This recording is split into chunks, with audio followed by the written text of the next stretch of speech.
Assalamu alaikum students, welcome to the Lahore Galidan Junior and Upper School and welcome to 9th biology class बेटा chapter number 6 enzyme. और इस chapter का काफ़ी जो part है वो हम डिस्कस कर चुके हैं। आज हम जो फैक्टर्स हैं कुछ जो एंजाइम की एक्टिविटी पे इफ़ेक्ट करते हैं, हम वो जो फैक्टर्स हैं आज वो डिस्कस करेंगे। तो बेटा पेज नंबर है आपके पास 1111, ठीक है, पेज नंबर है आपके पास 1111, ठीक है। और जो टॉपिक हम डिस्कस करने जा रहे हैं वो है एक्टिविटी या different factors which effect on the activity of enzyme. बेटा लास्ट लेक्चर में हमने जो है वो 2 फैक्टर डिस्कस किए थे। आज जो 3rd फैक्टर है वो भी हम डिस्कस करेंगे, लेकिन उसके साथ साथ जो पहले हमने 2 फैक्टर डिस्कस किए हैं स्टूडेंट्स के, उस हवाले से बेटा कुछ क्वेश्चंस थे, हम उनको भी क्लियर करने की कोशिश करेंगे। चलें, पहले जो 3rd फैक्टर है आपके पास वो है पीएच। तो जो मेन टॉपिक है आपके पास वो आ जाएगा factors for activity of enzymes, ठीक है। कल हमने बात की थी कि कौन से फैक्टर्स हैं जो एंजाइम की एक्टिविटी पे इफेक्ट करेंगे।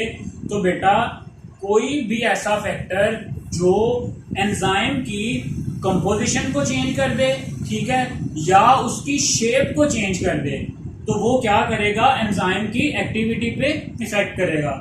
फिर से सुने, कोई भी ऐसा factor, any factor that disturb or change the shape or the composition of an enzyme will affect on the activity of enzyme। कल हम इस पे काफी बात कर चुके हैं, ठीक है। और फिर हमने देखा था कि 3 तरह के बेटा फैक्टर्स हैं जो आपकी बुक में डिस्कस किए गए हैं। अदरवाइज इसके तो बहुत सारे फैक्टर्स हैं। कौन कौन से? Temperature, effect of temperature, effect of substrate concentration and the effect of pH. तो बेटा आज जो हमें डिस्कस करना है वो है इफेक्ट ऑफ पीएच।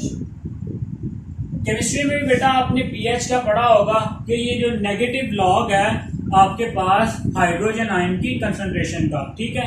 पीएच क्या है? बेसिकली नेगेटिव लॉग है हाइड्रोजन आयंस जो हैं उनकी कंसंट्रेशन। बेसिकली जब हम उनका लॉग ले लेते हैं नेगेटिव में, तो उसकी जो कंसंट्रेशन आती है आपके पास उसको हम क्या कहते हैं? पीएच।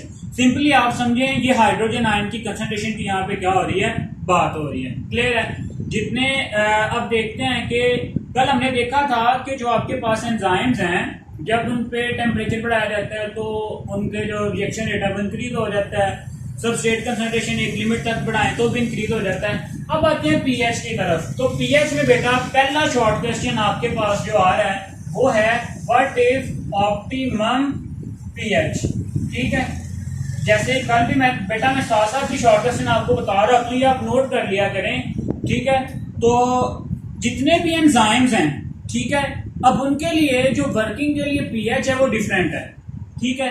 कुछ एंजाइम्स जो हैं वो हाई पीएच पे ज्यादा अच्छा काम करते हैं, कुछ एंजाइम्स हैं जो लो पीएच पे अच्छा काम करते हैं, डिपेंडिंग ऑन देयर फंक्शन, ठीक है। तो अब ऑप्टिमम पीएच क्या होगी? तो इसके लिए बेटा all enzyme work eight there maximum rate at a narrow range of pH, ठीक है।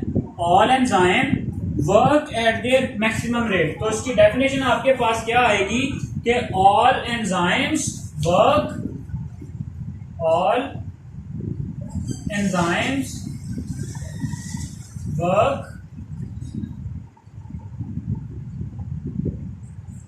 एट देयर मैक्सिमम, मतलब कोई ऐसी पीएच जिस पे वो अपना मैक्सिमम काम कर सकें, मैक्सिमम रेट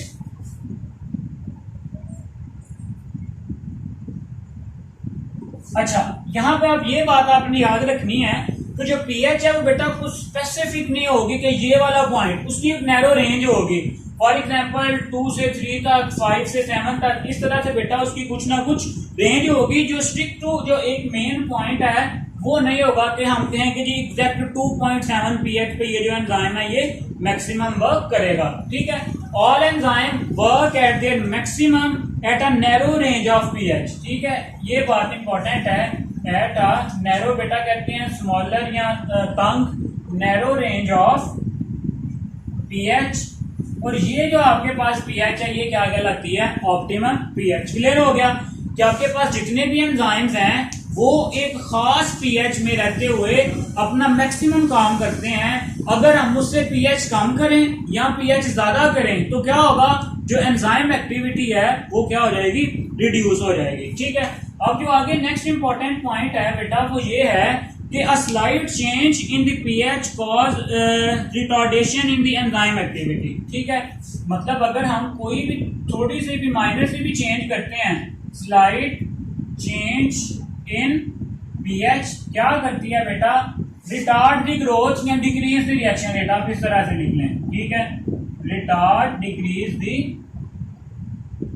रिएक्शन रेट। और इसी को हम इस तरह भी लिख सकते हैं कि रिटार्ड का मतलब होता है रोक देना, retard the growth of enzymes. ठीक है, retardation in enzyme activity, retard the activity of enzymes.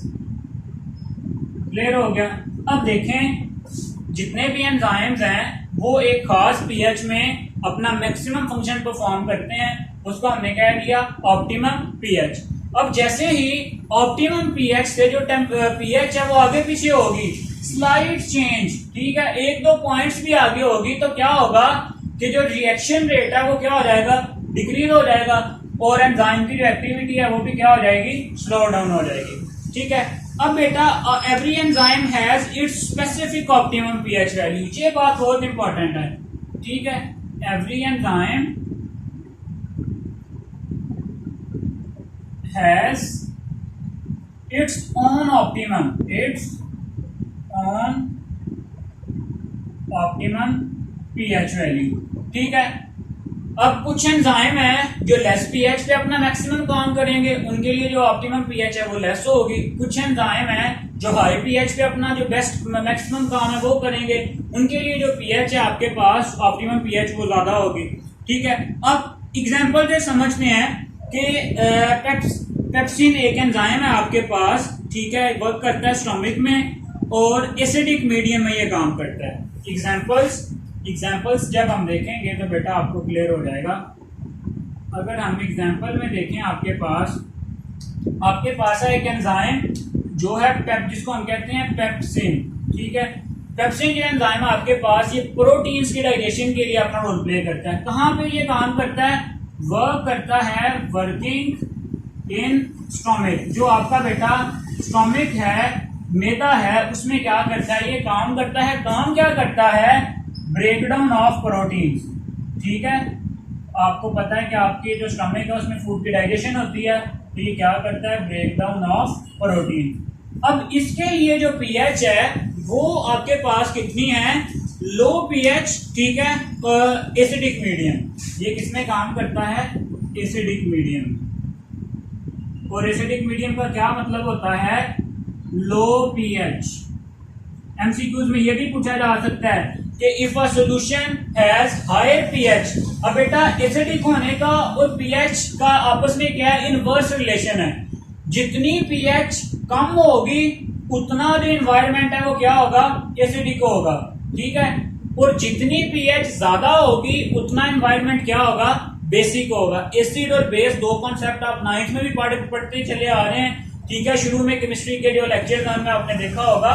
ठीक है, पीएच ज्यादा होगी तो जो एनवायरनमेंट है वो क्या होगा, बेसिक। पीएच कम होगी तो जो एनवायरनमेंट है वो क्या होगा, एसिडिक होगा। यहाँ पे समझने वाली बात ये है कि कुछ ऐसे एंजाइम्स हैं जो लो पीएच पे अपना मैक्सिमम वर्क परफॉर्म करते हैं, और दूसरी तरफ कुछ एंजाइम्स आपके पास ऐसे भी हैं जो हाई पीएच पे अपना वर्क परफॉर्म करते हैं। उसकी एग्जांपल है बेटा आपके पास ट्रिप्सिन। ठीक है, ट्रिप्सिन है जो स्मॉल इंटेस्टाइन में होता है। चलें इसको हम रिमूव करके यहाँ पे लिखते हैं दोबारा से कि ये तो हमने यहाँ पे एक्टिविटी देख ली किसकी, पेप्सिन की। अब जो नेक्स्ट है आपके पास बेटा जी वो क्या है, ट्रिप्सिन। ठीक है, ट्रिप्सिन आपके पास कहाँ पे काम करता है, जैसे हमने पेप्सिन देखा, पेप्सिन कहाँ काम करता था, स्टमक में। और जो ट्रिप्सिन है आपके पास ये कहाँ पे काम करता है, स्मॉल इंटेस्टाइन में। कहाँ पे, स्मॉल इंटेस्टाइन में।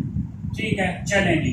अब ये जो आपके पास एंजाइम है ये जो है अल्कलाइन मीडियम, अल्कलाइन कहते हैं बेसिक को, ठीक है। तो ये कहां पे काम करता है, वर्क्स इन हाई पीएच, ठीक है। और हाई पीएच से क्या मुराद है, अल्कलाइन मीडियम, अल्कलाइन मीडियम, और हम इसको बेटा बेसिक मीडियम भी कहते हैं। ये सब के अपोजिट क्या होता है, बेस, ठीक है।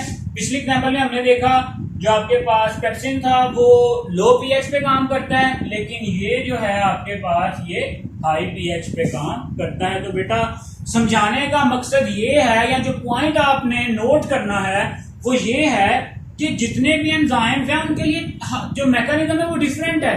कुछ ऐसे एंजाइम्स हैं जो लो पीएच पे ज्यादा इफेक्टिवली काम कर सकते हैं, और दूसरी तरफ कुछ ऐसे एंजाइम्स हैं आपके पास जो हाई पीएच पे अपना क्या करेंगे, मैक्सिमम वर्क परफॉर्म करेंगे, और इसी लिहाज से बेटा उनकी क्या होगी, पीएच भी होगी, ठीक है। चेंज इन पीएच से क्या होगा, effect the ionization of amino acid at the active site, ठीक है। अगर हम बात करें कि चेंज इन पीएच क्या किस चीज को एमसीक्यू के हवाले से पूछा जा सकता है कि जो पीएच में चेंज है वो मेनली किसको इफेक्ट करती है, तो आप क्या बताएंगे, it effect the ionization of amino acids, ठीक है। आयोनाइजेशन ऑफ अमाइनो एसिड्स कहां पे, एट द एक्टिव साइट, कहां पे बेटा, eight the active site. Clear हो गया, चलेंगे पीएच वाला टॉपिक क्लियर। फिर से देखते हैं, हमने देखा कि कोई भी एंजाइम है वो अपनी मैक्सिमम जो वर्क है कहां पे परफॉर्म करता है, एक नैरो रेंज ऑफ पीएच में। उस रेंज को हमने क्या कहा था, ऑप्टिमम पीएच। फिर हमने देखा कि जैसे ही स्लाइड चेंज होगी पीएच, क्या होगा कि जो एंजाइम की जो एक्टिविटी है वो क्या हो जाएगी, रिड्यूस हो जाएगी। जैसे ही एंजाइम की एक्टिविटी रिड्यूस होगी आपके पास, तो जो रिएक्शन रेट है वो भी क्या हो जाएगा, स्लो डाउन हो जाएगा। फिर हमने देखा कि कुछ एंजाइम है जो हाई एक्टिविटी पे काम करते हैं, कुछ एंजाइम है जो लो पीएच पे अपना मैक्सिमम काम करते हैं। एग्जांपल देखिए, pepsin, pepsin works in stomach and works in low pH. On the other hand, trypsin work in small intestine and in the high pH, which is also called as alkaline medium. फिर हमने देखा कि अगर हम pH को change करेंगे तो वो स्पेसिफिकली किस चीज को ज्यादा जो इफेक्ट करेगा, ionization of amino acid at the active site, ठीक है। तो सिंपली आपकी बुक में एक ग्राफ भी ड्रा किया हुआ है ऑप्टिमम पीएच के लिए। इसमें ये नहीं बताया जाएगा कि जैसे जैसे पीएच बढ़ेगी तो आपका जो है वो रिएक्शन रेट बढ़ेगा या कम होगा। सिंपली बेटा इस तरह से ग्राफ एक शो किया गया है, ठीक है। तो जहां पे आपके पास एंजाइम एक्टिविटी मैक्सिमम होगी, ये वाला जो पॉइंट है जहां पे जो रिएक्शन रेट है वो मैक्सिमम है, जहां पे रिएक्शन रेट जो है वो मैक्सिमम है, ये वाला जो पॉइंट है आपके पास, ये क्या कहलाता है, ऑप्टिमम पीएच। क्लियर हो गया, चलें पीएच वाला टॉपिक क्लियर। जो पीछे वाले दो फैक्टर थे उन्हीं को हम दोबारा देखते हैं ताकि जो आपके कुछ क्वेश्चंस थे वो क्लियर हो जाएं। चलें जी बेटा, लास्ट टाइम हमने डिस्कस किया था इफेक्ट ऑफ टेम्परेचर, ठीक है।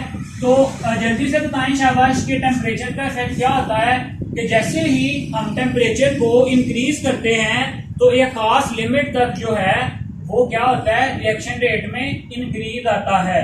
क्यों आता है, क्योंकि जो टेम्परेचर है उससे जो हीट प्रोड्यूस हो रही है, ठीक है, वो एक्टिवेशन एनर्जी को कम करने में अपना रोल प्ले करती है, ठीक है। ग्राफ से देखें कि क्या है आपके पास, यहाँ पे बेटा हम ले लेते हैं आपके पास क्या है, टेम्परेचर, ठीक है। यहाँ पे हम क्या देते हैं, आपके पास क्या है, रिएक्शन रेट। दोबारा से सुने, जैसे जैसे हम एक टेम्परेचर बढ़ाएंगे एंजाइम का जो रिएक्शन रेट है वो क्या होगा, इंक्रीज होगा, लेकिन कब तक, एक खास लिमिट तक, जिस लिमिट को हमने क्या कहा था, ऑप्टिमम टेम्परेचर। लेकिन उसके बाद क्या होगा कि जो एंजाइम्स हैं वो डीनेचर होना शुरू हो जाएंगे और जो एंजाइम की एक्टिविटी है या जो उनका रेट ऑफ रिएक्शन था वो क्या हो जाएगा, कम हो जाएगा। चलें अब इस ग्राफ को अगर समझें आप तो बेटा इस तरह से होता है आपके पास, जैसे जैसे ये देखें टेम्परेचर यहाँ पे फॉर एग्जांपल 1 2 3 4 5 6 टेम्परेचर हम डिग्री सेंटीग्रेड में ले लेते हैं, ठीक है। जैसे जैसे टेम्परेचर बढ़ रहा है आपके पास जो रिएक्शन रेट है वो भी क्या हो रहा है, बढ़ रहा है। ठीक है, अब ये इसका क्या आ गया, ऑप्टिमम टेम्परेचर। क्या आ गया, ऑप्टिमम टेम्परेचर, जहां पे इसका जो रिएक्शन रेट है एंजाइम्स का वो क्या है, मैक्सिमम है। अब इसके बाद अगर हम जो मजीद टेम्परेचर को इंक्रीज करें, ठीक है, जैसे 5 से यहाँ पे आगे हम 6, 7, 8 डिग्री सेंटीग्रेड करें, तो क्या होगा, जो एंजाइम्स हैं वो डीनेचर होना शुरू हो जाएंगे। ठीक है, जैसे ही डीनेचर होंगे तो ये वाला यहाँ पे एंजाइम की डीनेचरेशन शुरू हो जाएगी। डीनेचरेशन क्या होता है, उनका जो स्ट्रक्चर है वो क्या हो जाएगा, मॉलिक्यूलर जो फोर्सेस हैं वो बहुत ज्यादा, जो उनमें वाइब्रेशन होगी, जो ही वाइब्रेशन होगी एटम्स में, उनका जो स्ट्रक्चर है वो क्या हो जाएगा, तबाह हो जाएगा। जब स्ट्रक्चर खत्म हो जाएगा तो ऑब्वियसली जो अपना वो फंक्शन परफॉर्म नहीं कर सकेंगे। ठीक है, तो यहां पे आ जाएगा डीनेचरेशन ऑफ एंजाइम्स। क्लियर हो गया। अब रिएक्शन रेट भी बेटा ताकि आपको क्लियर तो हो जाए, यहाँ पे 1, 2, 3, 4, 5, 6। ठीक है, अब देखें यहाँ पे जो रिएक्शन रेट क्या है वो मैक्सिमम है, लेकिन जैसे ही हमने टेम्परेचर मजीद इंक्रीज किया, 6 से 7 किया, तो क्या हुआ, एंजाइम एक्टिविटी कम होना शुरू हो गई, एंजाइम डीनेचर होना शुरू हो गए। तो इस वाले टॉपिक से जो आपके पास क्वेश्चन बनते हैं वो है बेटा जी, टेम्परेचर वाले से सिंपली क्वेश्चन नंबर 1 है, what is the effect of temperature on enzyme activity, on enzyme activity. ठीक है, इसमें आप बताएंगे कि शुरू में जैसे जैसे हम टेम्परेचर इंक्रीज करते हैं वैसे वैसे जो एंजाइम एक्टिविटी है वो क्या हो जाती है, इंक्रीज हो जाती है, लेकिन एक खास लिमिट तक, और वो जो लिमिट है वो क्या कहलाती है, ऑप्टिमम टेम्परेचर। जो है आपके पास क्वेश्चन 2 इसमें से बनता है बेटा, शॉर्ट क्वेश्चन, वो है व्हाट इज ऑप्टिमम टेम्परेचर। उसमें आप बताएंगे कि every enzyme work at its maximum on a specific temperature which is known as optimum temperature. इसकी एग्जांपल हमने देखी थी कि ह्यूमन में जो एंजाइम है वो 37 डिग्री पे अपना मैक्सिमम काम करते हैं। ठीक है, जो थर्ड क्वेश्चन बेटा आपके पास यहाँ पे इस वाले पोर्शन से बनता है वो ये है कि what is denaturation, what is denaturation of enzymes.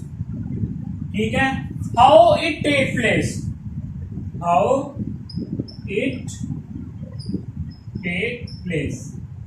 अब देखें डीनेचरेशन क्या होगा, when we increase the temperature beyond a limit, beyond the optimum temperature, this will result in increase vibration between the atoms of enzyme. As a result, the structure of enzyme denature and this process is known as denaturation. फिर आएगा how में आप बताएंगे when we increase the temperature beyond a certain limit due to increased temperature, atoms in the enzyme vibrate randomly. As a result, आप कह सकते हो कि structure will break down, as a result denaturation occur. Clear हो गया। तो बेटा ये 3 शॉर्ट क्वेश्चन भी आपके इसी पॉइंट से क्या करते हैं, बनते हैं। मैंने कल भी बताया था ओवरऑल पेपर में ये लॉन्ग क्वेश्चन भी आ सकता है कि what are the different factors for the which effect on the activity of enzyme, और शॉर्ट क्वेश्चन बेटा ये इस तरह से पूछे जा सकते हैं। ठीक है, पीएच वाले में से भी आपसे ऑप्टिमम पीएच पूछा जा सकता है, और उसके साथ साथ बेटा कि what do you know, what is the effect of pH on the trypsin और on the pepsinogen enzyme. Clear हो गया। चलें जी, अब जो एक और था हमारे पास कल, वो हमने डिस्कस किया था बेटा सबस्ट्रेट कंसंट्रेशन। क्या डिस्कस किया था? Substrate concentration. उसके हवाले से भी बच्चों के काफी क्वेश्चन थे, तो बेटा वो भी क्लियर करते हैं कि सबस्ट्रेट कंसंट्रेशन। अब आए, पहली बात तो आपको पता होना चाहिए कि सबस्ट्रेट क्या है। सबस्ट्रेट की डेफिनेशन बेटा हमने पढ़ी थी कि these are the molecules on which enzymes act to convert it into products. ठीक है, अब सिंपली तो आपके पास सबस्ट्रेट्स ऐसे मॉलिक्यूल्स हैं जिन पे आके एंजाइम क्या करेंगे, एक्ट करेंगे और रिएक्शन को स्पीड अप करेंगे। ठीक है, अब इसको एग्जांपल से समझें। फॉर एग्जांपल यहाँ पे ये जो बॉक्सेस हैं आपके पास, ये सारे के सारे क्या हैं, एंजाइम्स हैं। ठीक है, एंजाइम्स हमने किसी रिएक्शन में एंटर किए हैं। ठीक है, और ये इस तरह से आपके पास ये जो स्ट्रक्चर है, इस तरह से ये आपके पास क्या है, समझने के लिए बस ये आपने इसे देखना है। ये क्या है आपके पास, सबस्ट्रेट। ठीक है, ये आगे आपके पास एंजाइम्स और ये आगे आपके पास सबस्ट्रेट। ठीक है, अब जब हमने रिएक्शन शुरू किया तो आपके पास कितने एंजाइम्स हैं यहाँ पे, 1 2 3 4 5 6 7, और सबस्ट्रेट कितने हैं, 1 2 3 4। ठीक है, अब क्या होगा, जैसे ही हमने अब ये वाला जो एंजाइम था, चलें फिर से ड्रॉ करके देखते हैं ताकि बेटा आपको क्लियर हो जाए। 1 2 3 4। अब ये जो एंजाइम नंबर 1 2 3 4, ये तो रिएक्शन में क्या हो गए, यूज हो गए। यहाँ पे एक्टिव साइट बेटा मैंने आपको बताया था कि specific part of enzyme which take part in the catalysation. ठीक है, अब देखें ये वाले जो एंजाइम्स हैं आपके पास, ये 5 6 और 7, ये क्या पड़े हैं, फ्री पड़े हैं। हमने क्या किया, हमने एक और जो है सबस्ट्रेट जो ऐड कर दिया। ठीक है, हमने एक और सबस्ट्रेट यहाँ पे क्या किया, ऐड किया। तो बेटा जैसे ही हम सबस्ट्रेट यहाँ पे ऐड करेंगे तो ये वाला जो 5वें नंबर वाला फ्री एंजाइम यहाँ पे क्या था, मौजूद था, तो ये यहाँ पे क्या कर जाएगा, आगे बाइंड कर जाएगा। तो रिएक्शन रेट क्या हो जाएगा यहाँ पे, इंक्रीज। रिएक्शन रेट क्या हो जाएगा, इंक्रीज। ठीक है, अब हमने क्या किया, शुरू में देखें जब हम सबस्ट्रेट को ऐड करते हैं रिएक्शन रेट क्या होता है, इंक्रीज। इसी तरह से हमने मजीद सबस्ट्रेट ऐड किया, हमने क्या किया, मजीद एक सबस्ट्रेट ऐड किया, तो हमारे पास अभी भी एंजाइम क्या है, मौजूद है।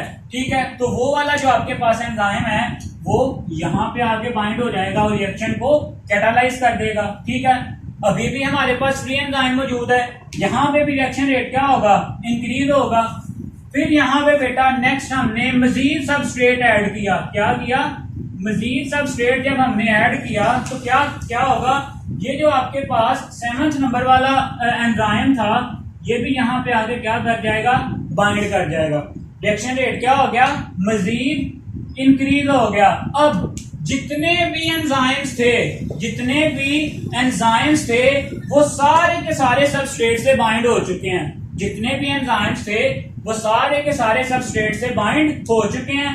अब अगर हम मजीद सबस्ट्रेट ऐड करते हैं, अब अगर हम मजीद सबस्ट्रेट ऐड करते हैं तो हमारे पास तो कोई एंजाइम मौजूद नहीं है।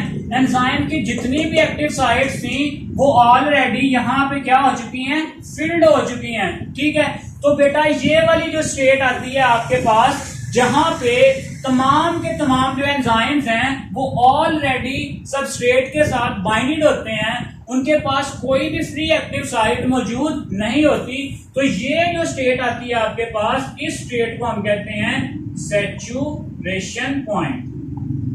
सैचुरेशन पॉइंट या सैचुरेशन स्टेट भी कह देते हैं।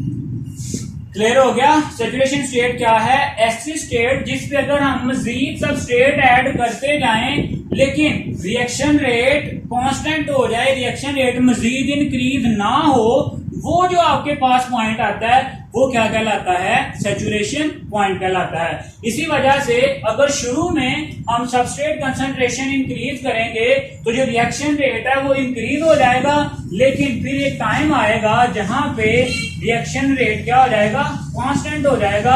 अगर हम मजीद जितने मर्जी यहाँ पे सबस्ट्रेट ऐड करते चले जाएं लेकिन उनके पास एंजाइम की एक्टिव साइट मौजूद नहीं होगी तो जो रिएक्शन रेट है वो क्या रहेगा, कांस्टेंट रहेगा। ये जो स्टेज है ये क्या कहलाती है, सैचुरेशन स्टेट। क्लियर हो गया कि शुरू में क्यों एंजाइम का जो रिएक्शन रेट है वो बढ़ता है और लास्ट पे जो जाके वो क्या हो जाता है, कांस्टेंट हो जाता है। क्लियर है, चलेंगे। इसमें भी शॉर्ट क्वेश्चन आपके पास आ सकते हैं, 3 शॉर्ट क्वेश्चन यहाँ पे भी बनते हैं। पहला बनता है कि what is the effect of substrate concentration on the enzyme. दूसरा बनता है कि what is the saturation point, ठीक है। और अगर हम इसको ग्राफिकली देखें, ये आ गया बेटा आपके पास यहाँ पे सबस्ट्रेट कंसंट्रेशन, यहां पे ले लेते हैं हम रिएक्शन रेट को। अब क्या होगा, शुरू में मैंने आपको बताया कि एंजाइम फ्री एक्टिव साइट्स मौजूद होती हैं और वो आके एंजाइम के साथ बाइंड करती जाती हैं और जो रिएक्शन रेट है वो क्या हो जाता है, इंक्रीज हो जाता है। लेकिन लास्ट में बेटा आपके पास कोई भी फ्री एंजाइम अवेलेबल नहीं होता, तो क्या होगा, शुरू में जो रिएक्शन रेट है वो क्या हो रहा है, इंक्रीज। देखें जैसे जैसे सबस्ट्रेट कंसंट्रेशन इंक्रीज हो रही है, आपके पास जो एंजाइम जो आपके पास रिएक्शन रेट है वो भी क्या हो रहा है, इंक्रीज हो रहा है, ठीक है। लेकिन एक पॉइंट आएगा आपके पास जहां पे ये जाके क्या हो जाएगा, कांस्टेंट हो जाएगा, ठीक है। ये वाला जो पॉइंट है, ये वाला पॉइंट जहां पे मैक्सिमम इसका रेट होगा और मजीद जब हम सबस्ट्रेट ऐड करेंगे तो उस पर कोई इफेक्ट नहीं होगा। ये वाली जो स्टेज है ये क्या कहलाती है, सैचुरेशन स्टेज। क्लियर हो गया कि किस तरह से जो आपके पास सबस्ट्रेट कंसंट्रेशन शुरू में हम बढ़ाते हैं तो एंजाइम रिएक्शन बढ़ता है, लेकिन एक पॉइंट आता है उसके बाद जो है सबस्ट्रेट कंसंट्रेशन वो जो है मजीद रिएक्शन रेट को इंक्रीज नहीं करती। क्लियर है बेटा।